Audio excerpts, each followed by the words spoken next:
And so this is a game about some accidental discovery that you find while hiking out in the woods. And as you go through the game, through chains of currents, you happen to uncover an initial clue that sets you out. It gives you some reference that you understand how to interpret some other monuments and artifacts that you find out in the woods. And you start to piece together the backstory of who used to live there and what they were doing.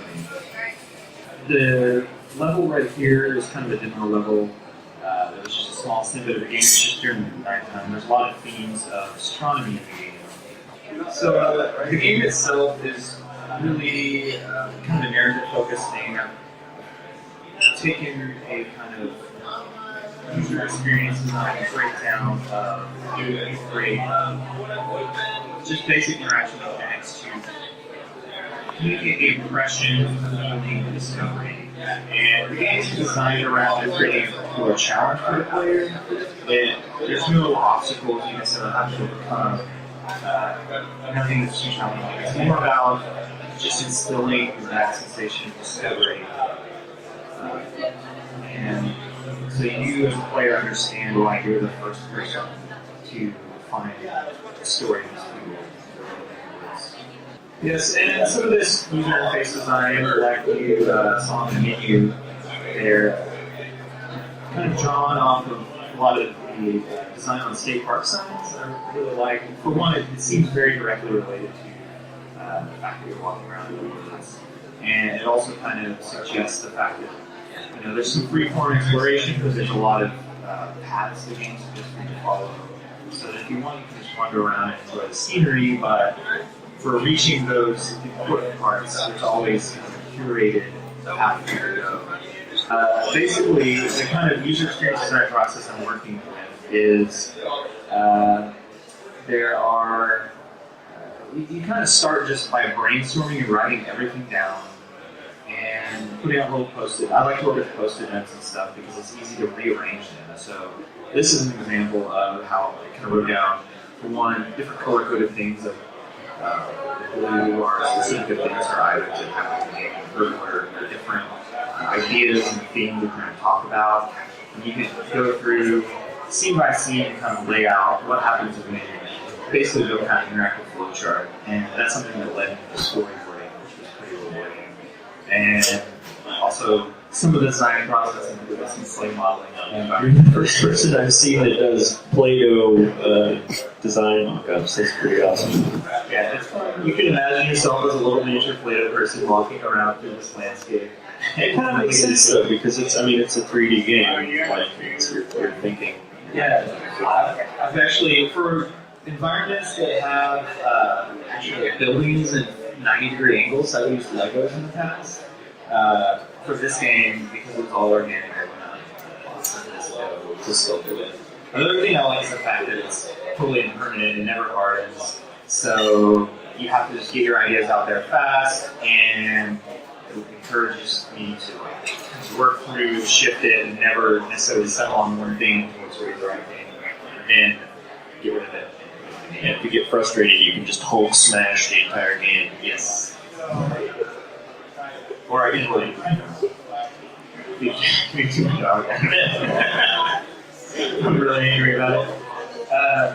So that's kind of the design process that we went into, specifically this inline phase here for the master game. So the game actually starts off during the daytime, during the normal hiking trip, and you will walk through the woods, roll bridge. I think one of the most striking things about this game, obviously, is the crazy color palette that you use. It's super beautiful. Can you talk a little bit about the use of color? Yeah, I would love to. So the colors in the game, actually how I arrived on the initial color palette was kind of a funny story. I created a previous game, which was my first Unity game called Morning Coffee, and the outside, if you look, the inside of the game was all very yellow and warm, and the outside was purple and green gradients. And I thought, well, this is an outside game. I'm just going to take the color palette from this game and just go outside. And that was the initial. That's where I at least arrived at purple and green. Um, and as far as developing that further, what I really liked about this is it really played off of the simplistic art style. Working alone to create all this 3D art, obviously I don't have a lot of time to be able to realistically render an entire forest. And so using a lot of flat colors and gradients and fog has given me a really good way to basically communicate and create the impression that you're in a very heavily foliaged area that's actively blocking your view without actually having to leaves in front of you. Here's some It's almost like there's a real world out there that you're in, but you're walking through sort of a map representation of it. Yeah, that's a good way to break it down. I'm trying to create this stylized rendition of the idea. So it almost, in my mind, I'm almost thinking it's like a memory of a journey you're walking through. So it's not the immersive impression of being there, but more of the more contemplative impression of going back through this experience in your mind. As far as interaction basis, I've been trying to keep it simple. The whole game, I'm trying to make it basically one mouse and really trying to leverage a lot of expression achieved through a single click mouse movement. And then with the right click, it's bring your hand out. I grew up playing a lot of pushing shooters, but also a lot of games like this and Sonic X. And when it came to making a first-person game, I thought I just really like that simplicity. Anyone can jump on and point and play.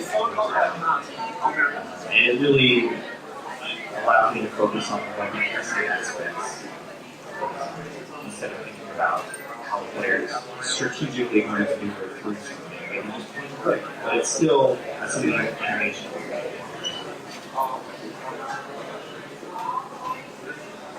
So, starting to walk through here, discovered our first monument. Seeing it from one side. You can check out these beautiful climbing animations. You're not playing a superhero, you can fly. I don't know, he's a pretty decent climber. I didn't even really start it.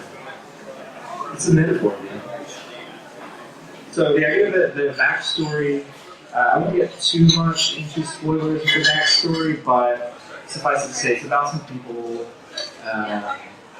during the, I guess, pre-Galilean astronomers who were not able to really practice a lot of their research based on various forms of societal and cultural pressures at the time. So they had to kind of come out to the woods, and you're now finally, you're doing a little bit of archaeological storytelling in the sense of traditional environmental story things where you're walking through and you're finding clues of a story that already happened, but I'm trying to resolve that a little bit and make the player a part of the story because it's kind of up to you to continue the story. Right now, everything they found, everything that exists is out, just lost in the woods, and you need to, I should say you need to, but hopefully you want to continue their story by finding out what happened. I am currently balancing discovering what the exact length of the game will be, and that's informing my decision.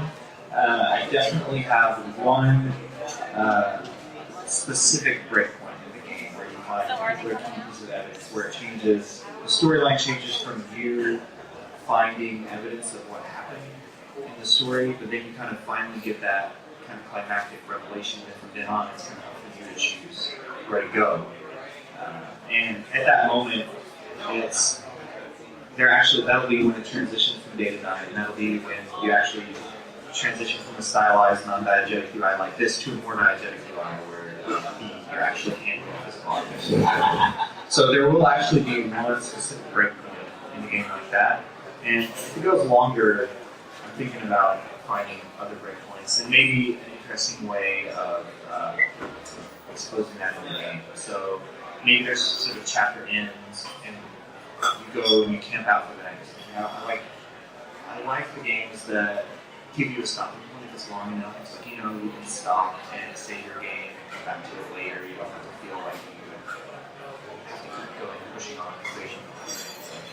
I kind of like the way like Sword and Sorcery like is like no, stop playing. Yes, that was great. I can't play anymore. The first time I played it, I thought, oh great, cool, I'm going to go to sleep now. This is nice. Because I'm playing it. Come back next week. Yeah, and actually it's funny,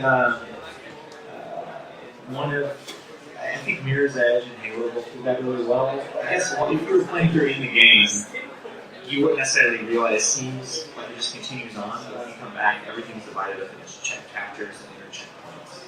And so it's really easy to, almost like you're thumbing through a book, you kind of know how far you are. I've also talked a little bit about actually, if you get to a checkpoint like that, actually displaying a little UI graph on the side, like when you're reading an ebook and it shows how far you've gone through the book. That's pretty cool. I'm still really stoked about getting you up here, getting a UI designer who's working at games up here. I think it's really telling that like the kind of more somebody really puts thought into the user interface of the game, the less UI there actually kind of is. Like this is a very clean. There's not a lot of interface elements. It's all very clean. What is there? It's very kind of transparent. I think it's really cool. Yeah, and it's been a really fun process to get to that because it came from a place of, like I showed the photos of, we're really just building it up.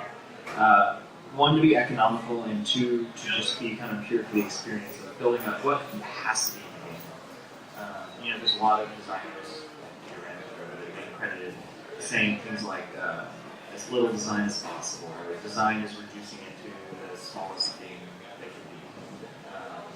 And I think that's also given me a lot of chance to express various ideas. The funny thing is, like, you see software designers pick up that and be like, oh yeah, you know, obviously, like, we want to design in this sort of simplistic way, but without coupling and stuff. But a lot of times they ignore the UI, especially games, like, ignore the sort of UI version of that, and you end up with games like, you know, they're like Dwarf Fortress is one of the most incredible simulations that's ever been in a game, but you have to do your fucking taxes to play it, basically. It's like 10 million menus of just stuff that you get lost in. So I think a lot of people don't realize that, like, sometimes the game creation process is like a process of actually eliminating things. Yeah, and I think something to that too is that game design and user interface design have historically been treated by a lot of people as two very different professions. When really it's really the same thing. It just depends on what you want to focus on. Where, say, someone in software would call themselves a user experience designer that is in charge of making the apps on your phone function well. Well, as a game designer, you're also really doing the same thing, but the experience you're designing is a video game. And if you take that holistic approach to designing the video game and making the video game or the UI an intrinsic part of it, it just all falls into place together. Yeah, I mean, in a lot of ways, doing UI for games is almost like the fine art version of doing UI for like a business application. Because in a game, you don't have to be a slave to, you know, making frictionless surfaces for people to just easily use them. You can actually challenge a user on purpose. That's a thing you could never do in a business application. Yeah, that's very true. And especially business applications are all optimized towards using established patterns, so they're really easy to use. And in the game, you can challenge people, like you said, or just for pure novelty purposes. You can make things work differently as long as it's clear enough that as clear as you want it to be. It doesn't have to be that clear if it's supposed to be more of an investigative experience. But you have the opportunity to do something that works well, but no one's really ever interacted with before, so you have more free reign. Vertical space has always been, I think climbing in a first-person game is probably my favorite thing to do in a first-person game. If I'm playing one, I will climb to every rooftop I can get to, possibly, even if it means exploiting butts. So, just from my pure, what I visually like to do is something that kind of naturally found its way into the equation, but it's also very important to the story. So I'm glad you asked this because so the first half of the game, which is taking place during the daytime, it's mostly about just finding your way through the space and finding some of the artifacts. And then once you get some of the greater knowledge in that mid-break point of the game, you start to realize more accurately what each piece means. And so there's a transition point where you're realizing a lot of this stuff is centered around astronomy and star observation. And then at nighttime, the way you find yourself around, find your way around the environment is through referencing the stars in the sky. And so I'm trying to build the scaffolding in the first part of understanding the 3D space in your head, and then at night rolling that out even further so you start to understand how the section of the world that you're in relates to the stars in the sky, and how they'll change position over night, and how that affects the alignment. And to use that vertical space and keep people looking up in the sky to kind of reiterate, I guess, what our literal physical space is in the solar system.